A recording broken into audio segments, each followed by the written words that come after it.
Hello friends, तो कैसे हो आप सब। Welcome welcome and welcome.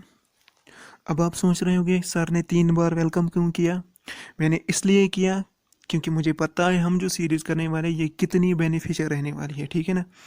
ये जो सीरीज़ है, एक तो ये उनके लिए भी बेनिफिशियल होगी जिन्होंने अकाउंटेंसी ऑलरेडी पढ़ी है। ठीक है। और उनके लिए भी जिन्होंने अकाउंटेंसी अभी नहीं पढ़ी है। ठीक है। अब जिन्होंने नहीं पढ़ी है वो सोचेंगे अरे सर आप तो हमारे जज्बातों से खेल रहे हो, ये क्या, हम क्या एमसीक्यू के थ्रू कैसे लर्न करेंगे। अरे कोई नहीं यार, आप देखो एमसीक्यूज़ को देखो। और मैंने पहले ही बताया है, मेरे लेक्चर के दौरान आप अपने साथ पेन और कापी ज़रूर साथ रखा करो। ठीक है। कहीं से कभी भी कुछ भी मुंह से निकलता है। ठीक है। तो विदाउट एनी डिले हम इस अमेजिंग एमसीक्यू सीरीज़ को स्टार्ट करने वाले हैं। और ये जो एमसीक्यूज़ हैं ना, ये मैंने एनसीईआरटी से लिए हैं। एक तो हुआ जो एनसीईआरटी में दिए हैं, और तो हुआ मतलब एनसीईआरटी से बनाए हुए क्वेश्चंस हैं। ठीक है। और मुझे पता है वहाँ पे कुछ क्वेश्चंस जो है वो मतलब वो रॉन्ग है। I will rectify them, you need not to worry. ठीक है। तो हमने जो आपसे वादा किया था, हम एमसीक्यूज़ ये 16,000 प्लस एमसीक्यूज डिस्कस करने वाले हैं। तो ये इसका एक छोटा सा पार्ट है। ठीक है। तो लेट अस बिगिन।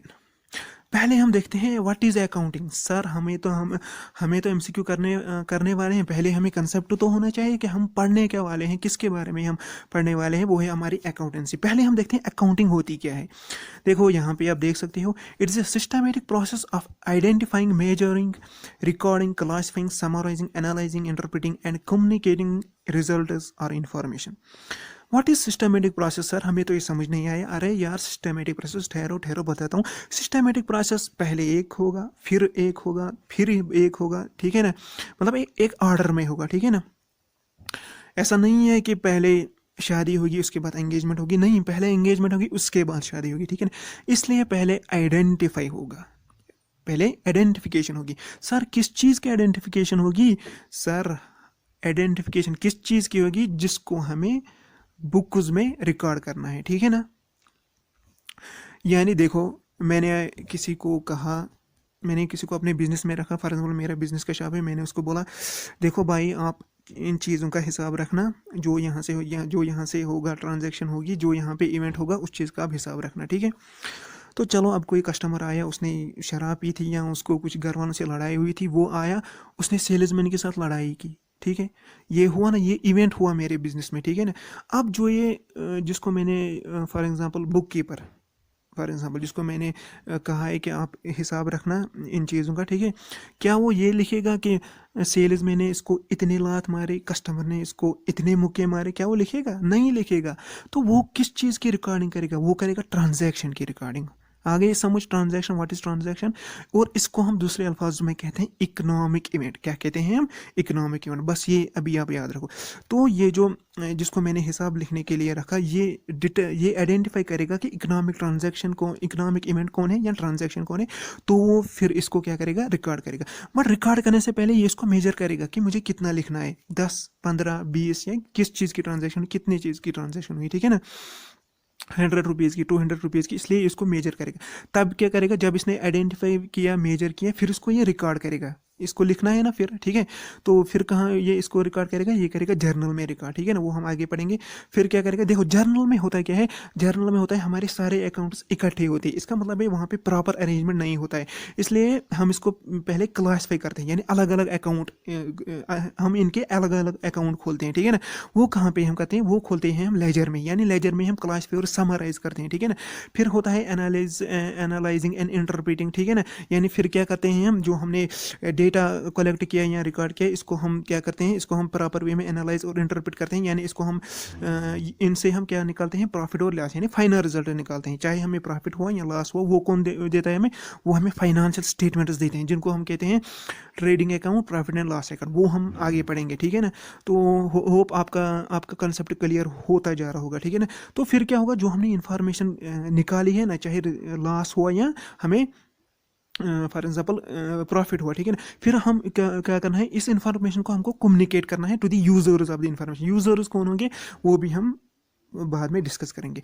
हो गया समझ अकाउंटिंग, और इसी अकाउंटिंग के पढ़ने को हम अकाउंटेंसी कहते हैं, ठीक है। Study of accounting is called accountancy. Hope this is clear to you, ठीक है। So let us start our MCQs, ठीक है। हमारा पहला क्वेश्चन है फॉरेंसिक अकाउंटिंग डील्स विद। ये जो फॉरेंसिक अकाउंटिंग है ना, ये किसके साथ डील करते हैं। अब आप सोचोगे सर ये क्वेश्चन आपने क्यों डाला। देखो आपके सिलेबस में डेवलपमेंट इन अकाउंटिंग है, इसलिए मैंने ये क्वेश्चन डाला। Forensic accounting deals with designing web based payment system, ये तो पता है, designing web based payment system, ये तो ई कॉमर्स में आता है, ठीक है। Solving crimes related to internet, recording day to day events, ठीक है ना। एक्चुअली ये जो फॉरेंसिक अकाउंटिंग है ये डील करती है with solving crimes related to internet and computer, यानी ऑप्शन बी हमारा करेक्ट रहेगा, ठीक है। हो गए। अब हम देखेंगे ओनर्स आर आल्सो कॉल्ड। ये जो ओनर्स हैं इनको हम और क्या कहते हैं, ठीक है।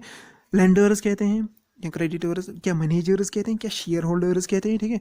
ये जो ओनर्स हैं ना इनको हम दूसरे टर्म्स में कहते हैं शेयर होल्डर्स। देखो शेयर होल्डर भी ओनर हो सकता है, ठीक है। हो गया ये।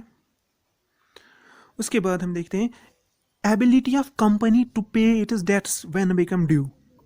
देखो आपको पता होगी, अगर कोई कंपनी अपने डेटर्स को नहीं दे सकती है, ठीक है ना, उसको हम कहेंगे कि ये इंस्टॉलमेंट हो गई, उसको हम कहेंगे इंस्टॉलमेंसी। क्या कहेंगे हम? इंस्टॉलमेंसी। और अगर ये पे अपने डेबिट कर सकती है तो इसको हम कह सकते हैं लिक्विडिटी। क्या कहते हैं हम? लिक्विडिटी। और आपको पता होगी लिक्विडिटी क्या होता है, मतलब फ्लो ऑफ कैश, ठीक है, यानी ये इजीली दे सकती है, ठीक है। सॉलिडिटी तो ये तो कंसेप्ट ही नहीं है। Accounting reports is prepared. ये जो अकाउंटिंग रिपोर्ट्स है ये कब प्रिपेयर करते हैं? क्या ये डेली होते हैं, क्या ये वीकली होते हैं, क्या ये मंथली होते हैं?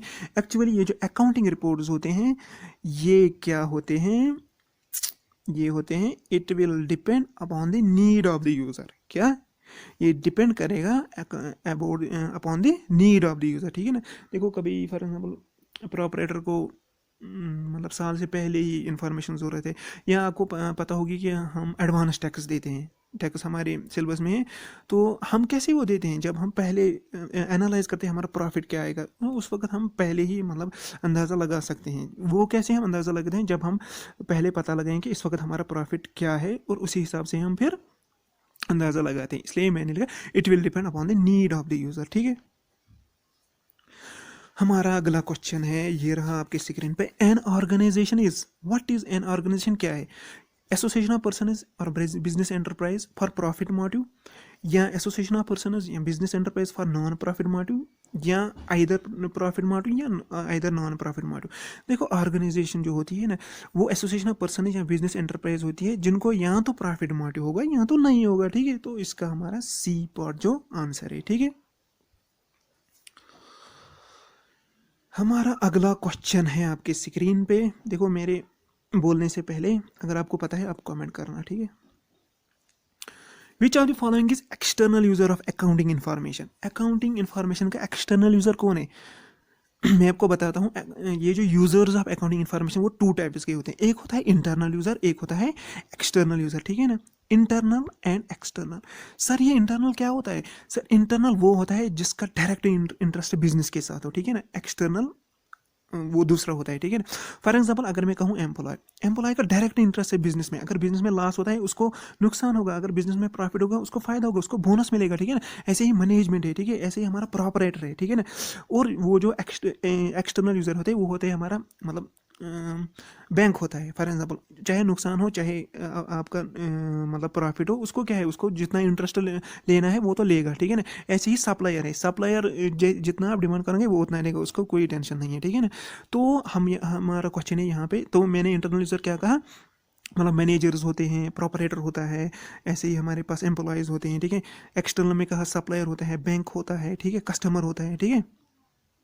यहाँ पर जो एक्सटर्नल यूज़र हमें क्या बताया गया? External user. देखो सुपरवाइजर इंटरनल है, एम्प्लॉयज़ भी इंटरनल है, मैनेजमेंट भी इंटरनल है। तो हमारा जो लेबर यूनियन होगा ना ये हमारा एक्सटर्नल होगा। क्या होगा? हमारा एक्सटर्नल, ठीक है।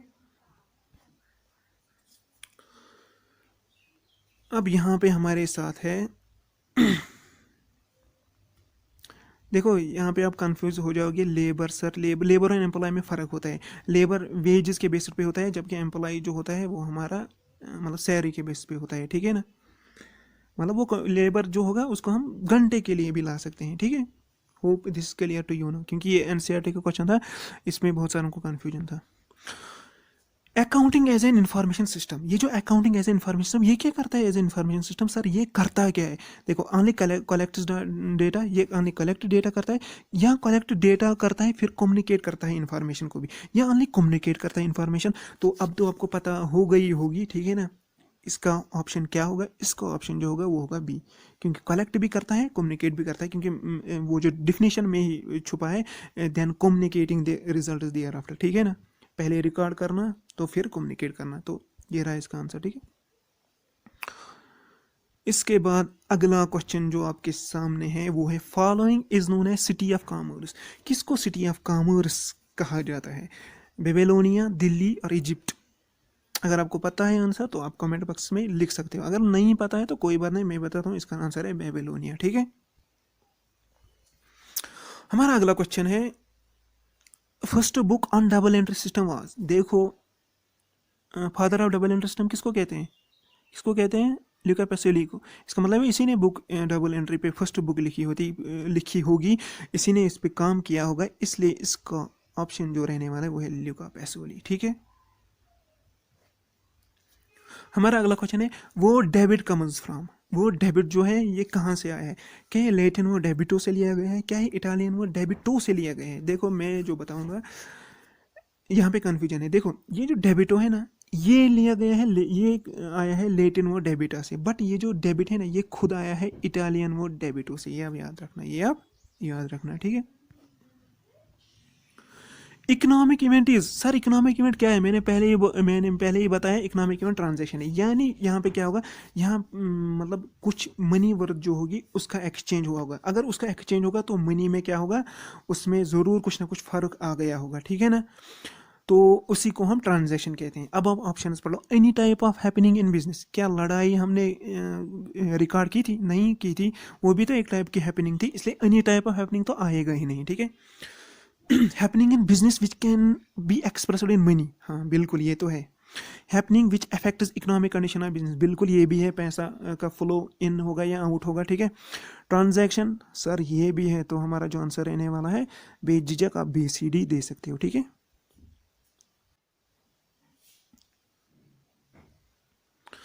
हमारा जो अगला क्वेश्चन है वो है, which of the following is external event. Sir what is external event? External user तो सुना था, इंटरनल यूजर तो सुना था, व्हाट इज एक्सटर्नल इवेंट? देखो, आप याद रखना, जो भी इवेंट इंटरनल यूजर के रिलेट होगा वो हो इंटरनल इवेंट, जो एक्सटर्नल यूजर के रिलेट होगा वो होगा एक्सटर्नल इवेंट। या देखो, पेमेंट ऑफ एजेस, ये किसको हम देते हैं? सर ये तो हम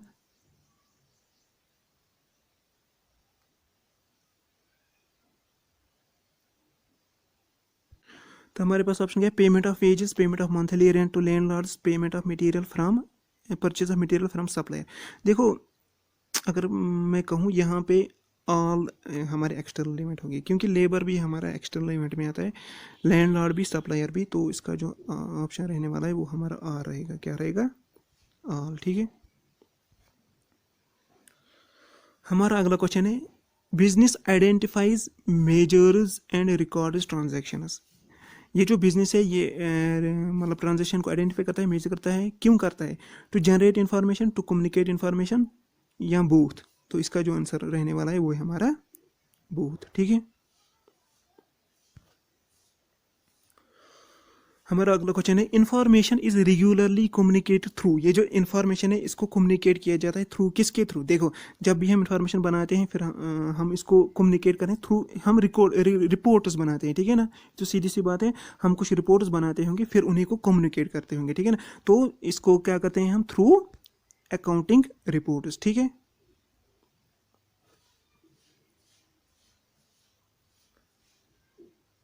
हमारा अगला क्वेश्चन जो है, qualitative characteristics of accounting include, यानी अकाउंटिंग इन्फॉर्मेशन की क्वालिटेटिव कैरेक्टरिस्टिक्स क्या होती है, ठीक है। क्या रिलायबिलिटी होती है, क्या रेलिवेंस होती है, क्या अंडरस्टैंडेबिलिटी होती है, क्या कंपेरेबिलिटी होती है, या ऑल होती है, ठीक है। सर इसका आंसर क्या होगा? पहले तो हमें देखो, कंपेरेबिलिटी होता है, यानी कंपेयर को अगर हमने इन्फॉर्मेशन जो प्रोवाइड की उसको कंपेयर करना विद टाइम के साथ या विद मतलब अदर इंफॉर्मेशन के साथ जो हमने ऑलरेडी ये मतलब प्रेजेंट की थी, ठीक है। ऐसे ही अंडरस्टैंडेबिलिटी, ये जो अकाउंटिंग इन्फॉर्मेशन है ये अंडरस्टैंडेबल होनी चाहिए, ठीक है। रिलेबिलिटी, इस पे भरोसा होना चाहिए। रिलेवेंस यानी ये मतलब उसी के रिलेटेड होनी चाहिए, ठीक है ना। तो इनमें से क्या ओनली रिलेबिलिटी क्वालिटेटिव कैरेक्टरिस्टिक, क्या ओनली रिलेवेंस है क्या? देखो इसमें आंसर जो आएगा वो हमारा ऑल आएगा। क्या आएगा? ऑल। आप एक चीज़ याद रखना, रोज़ रोज उठकर चाय, ठीक है, रोज रोज उठकर चाय। रिलेबिलिटी, रिलेवेंस, अंडरस्टैंडेबिलिटी, कंपेरेबिलिटी, ठीक है। इसका जो आंसर रहेगा वो रहेगा ऑल, ठीक है। तो हमारा जो अगला क्वेश्चन है वो है transactions are posted to ledger account from. Transaction को हम पोस्ट करते हैं फ्रॉम लेजर से, पर सॉरी, ट्रांजैक्शन को हम पोस्ट करते हैं लेजर में कहाँ से? क्या वोचर से करते हैं, क्या जर्नल बुक से करते हैं, क्या ट्रायल बैलेंस से करते हैं, क्या कैश बुक से करते हैं, ठीक है। देखो ट्रायल बैलेंस जो है इसका मतलब है पोस्ट टू लेजर, इसका मतलब है लेजर से पहले कुछ बनता होगा। ट्रायल बैलेंस तो लेजर के बाद बनता है, ये तो पता है आपको, ठीक है। ऐसे ही वोचर जो है ये क्या होते हैं, ये जो हमारे ये तो प्रूफ होता है, इसी के वजह से हम क्या करते हैं, हम रिकॉर्डिंग करते हैं जर्नल बुक में, ठीक है, वोचर्स की वजह से, ठीक है। और जो हम रिकॉर्ड करते हैं ना जर्नल बुक है, उसी को हम पोस्ट करते हैं लेजर में, ठीक है। तो इसका जो आंसर रहने वाला है वो है हमारा जर्नल बुक, ठीक है। देखो वोचर जो होते हैं ये एक तरह का प्रूफ होता है ट्रांजैक्शन का। फिर क्या होता है, फिर यहाँ से हम मतलब ट्रांजैक्शन को उठाते हैं, रिकॉर्ड करते हैं जर्नल बुक में, ठीक है। जर्नल बुक में क्या करते हैं हम, जर्नल बुक के बाद क्या करते हैं हम, एक एक मतलब अलग अलग अकाउंट को लेजर में लेते हैं, ठीक है, लेजर में लेते हैं। लेजर के बाद क्या होता है, हम अकाउंट्स को बैलेंस करते हैं, फिर ट्रायल बैलेंस में लेते हैं। कहाँ लेते हैं? ट्रायल बैलेंस में। ट्रायल बैलेंस में क्या होता है, यहाँ हम अरिथमेटिकल एक्यूरेसी चेक करते हैं, फिर हम इनको फाइनेंशियल स्टेटमेंट से लेते हैं, जहाँ पे trading, profit and loss and balance sheet आता है हमारा, ठीक है। तो ये होते हैं स्टेप्स, ठीक है।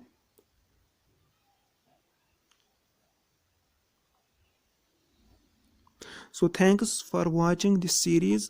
उम्मीद है आपको पसंद आ गई होगी। अगर पसंद आ गई है तो अब तो शेयर कर लो, अब तो सब्सक्राइब कर लो। Thanks for watching.